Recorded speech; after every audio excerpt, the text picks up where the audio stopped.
Cricket और चुनाव का कोई सीधा संबंध नहीं है। क्रिकेट बैट और बॉल से खेला जाता है, चुनाव नारों और वादों से खेला जाता है। क्रिकेट में ओवर खत्म होते ही गेम ओवर हो जाता है, चुनाव में वोट पड़ने के बाद भी गेम बना रहता है। कॉमन चीज बस एक है और वो है हार के बहाने। ओस पड़ गई, पिच में उछाल नहीं था, पेसर्स को मदद नहीं मिली, क्राउड सपोर्ट नहीं था। ये क्रिकेट के प्रचलित बहाने हैं, लेकिन ऐसे बहाने आपको राजनीति में ही मिल सकते हैं कि बॉल में चिप थी, अंपायर ही चीटर थे, प्लेइंग लेवल फील्ड नहीं थी, ग्राउंड ही टेढ़ा था, एक तरफ टर्न ले रहा था।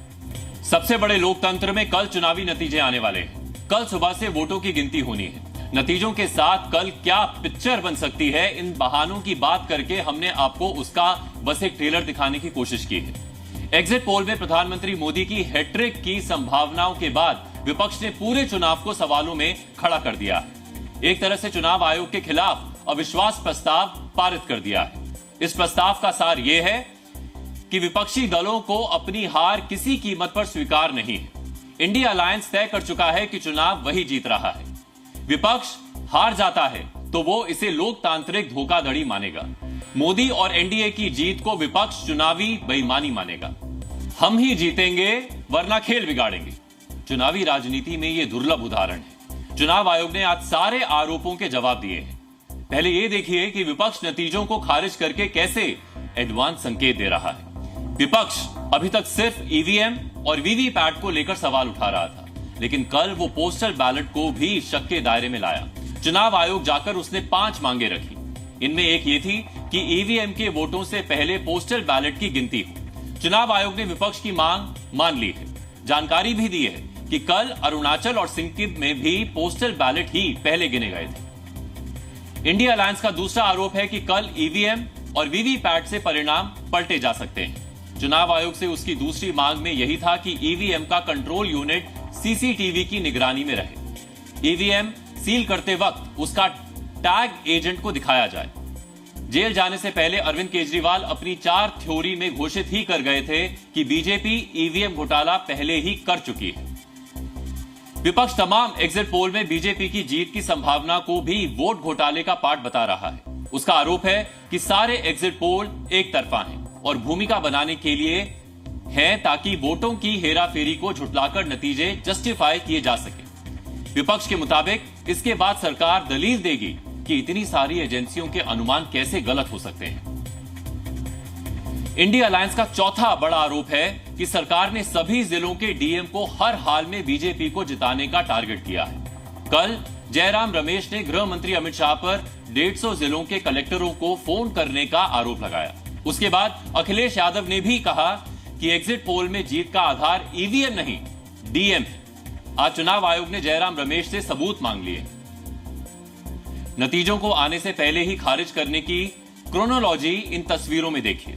जहां जहां ईवीएम रखी है वहां विपक्षी दलों ने वॉलंटियर्स तैनात किए हैं। दिन रात पहरे की ड्यूटी लगाई गई है। हिदायत दी गई है कि नतीजों के ऐलान तक ईवीएम पर नजर रखें। अब आपको विपक्ष के कुछ बयान सुनवाते हैं कि किस तरह उसने कल के संभावित नतीजों पर अविश्वास जताया है। जनता का वोट अगर पड़ा है तो इनको बहुमत नहीं मिल रहा है और जो कांग्रेस पार्टी ने 295 का फिगर दिया है वो सही है।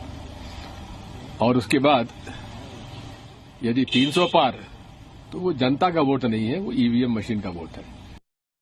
मुझे उम्मीद है कि इलेक्शन कमीशन तमाम नियमों का पालन करेगा, क्योंकि जब भारतीय जनता पार्टी कमजोर दिखेगी, हार की तरफ जाएगी, तो शासन प्रशासन उनका है।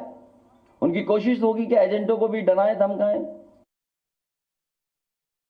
इस बार अगर किसी भी प्रकार की गुंजाइश रखी आपने धोखाधड़ी की, चाहे किसी भी बड़े आदमी का फोन आया हो आपके पास, तो सबसे बड़ा फोन जनता के पास है। वो सारे फोन पलट देती है, तोड़ देती है। ये ध्यान में रहे। हम चाहते नहीं, आप एक एक चीज रूल बुक के हिसाब से करिए। कहना पड़ता है इस देश में लोकतंत्र में कि आप इंडिपेंडेंट बॉडी है, आप समझ लीजिए, आप किसी के गुलाम नहीं हो, चाहे बीजेपी हो चाहे और कोई सत्ताधारी पार्टी हो, आप उनके गुलाम नहीं हो, आप इंडिपेंडेंटली काम करो। लेकिन चुनाव आयोग काम नहीं कर रहा है। चुनाव आयोग बीजेपी की एक्सटेंडेड ब्रांच, बीजेपी की एक शाखा इस तरह से काम कर रहे। अब हम आपको चुनाव आयोग का जवाब सुनाएंगे, लेकिन उससे पहले प्रधानमंत्री की प्रतिक्रिया भी देखिए। प्रधानमंत्री मोदी ने एक लेख लिखा है जिसकी एक लाइन में पेशेवर निराशावादी शब्द को विपक्ष के लिए माना जा रहा है। इसमें प्रधानमंत्री ने लिखा है, हमें हमारे समाज को पेशेवर निराशावादियों के दबाव से बाहर निकालना है। हमें याद रखना है कि नकारात्मकता से मुक्ति सफलता की सिद्धि तक पहुंचने के लिए पहली जड़ी बूटी है। बीजेपी भी कल चुनाव आयोग से मिलकर मांग कर चुकी है कि विपक्ष का रवैया देश में अविश्वास पैदा करने वाला है। इस पर एक्शन लिया जाना चाहिए। आज जब देश में नरेंद्र मोदी की जीतने की संभावना बताई जा रही है तो आप परेशान हैं। ये यही हाल है जो ईवीएम में होता है। कर्नाटक जीत गए ईवीएम से, बंगाल जीत गए, केरला जीत गए, तेलंगाना जीत गए, हिमाचल जीत गए तो ईवीएम ठीक है, और जहां बीजेपी जीते तो ईवीएम खराब है। मुंगेरी लाल के हसीन सपने देखना बंद कर दे कांग्रेस, जनता के जनादेश को स्वीकारे, कल उनके थोपड़ा साफ हो जाएंगे, टेक्नोलॉजी का सहारा न लें। देखो, इनकी स्थिति क्या है कि तुम्हारे पैर के नीचे कोई ज़मीन नहीं। कमाल ये है कि फिर भी तुम्हें यकीन नहीं। अब बिना ज़मीन की ज़मींदारी और बिना जनाधार की जागीरदारी के जुआड़ी जंग में ये लगे हुए हैं, और इनको भी इस बात का अच्छी तरह एहसास है कि इनकी ज़मीन पूरी तरह से खिसकी हुई है। चुनाव आयोग पर अविश्वास की सीरीज विपक्षी दलों ने चुनाव से पहले ही शुरू कर दी थी। पहले तारीखों को लेकर, फिर 7 वोटिंग राउंड, फिर वोट प्रतिशत में देरी। पहले ही सवाल उठा दिए थे कि आयोग ने प्लेइंग लेवल फील्ड नहीं दी है। अब आप सुनिए विपक्ष के हर आरोप पर आज चुनाव आयोग ने क्या जवाब दिया। आजकल इल्जामातों का दौर बुलंद है, तलखियों का बाजार गर्म है। पंच को पहले ही घेर लो, मंजूर है इल्जाम लगाओ हम पर, शर्त इतनी कि साथ में सबूत भी हो। कभी वोटर लिस्ट खराब है, कभी ईवीएम खराब है, कभी ये खराब है, कभी काउंटिंग में एआरओ की टेबल पे आदमी नहीं है, 150 डीएम से बात कर ली। What is this happening in the country? ये फेक नैरेटिव है जो चल रहा है। हम इसको समझने में पूरी तरीके से फेल किए। बीच में एक हवा चली कि एआरओ की टेबल पे काउंटिंग एजेंट का बैठना मना कर दिया। ये एक सुना होगा आप लोगों ने, उसको भी काउंटर कराना पड़ा। हवा चला देते, फिर हम लोग वो जो गुब्बारे उड़ते हैं उसको फिर हमें पकड़ के नीचे लाना पड़ता है। बस 10 से 11 घंटे की और बात है। चुनाव में हिस्सा लेने वाली हर पार्टी का एक्चुअल कॉन्फिडेंस ग्राफ कल सुबह पता चलेगा जब वोटों की गिनती शुरू होगी। लेकिन माइंड गेम में फिलहाल एनडीए आगे चल रहा है। प्रधानमंत्री मोदी और बीजेपी की मैराथन मीटिंग्स इशारा कर रही हैं कि तमाम एग्जिट पोल आने के बाद वो अपने 400 पार के नारे को लेकर फुल कॉन्फिडेंट है। प्रधानमंत्री ने कन्याकुमारी की साधना खत्म करके दिल्ली लौटते ही मैराथन मीटिंग शुरू कर दी थी। रविवार को ही उन्होंने 7 बड़ी बैठकें की।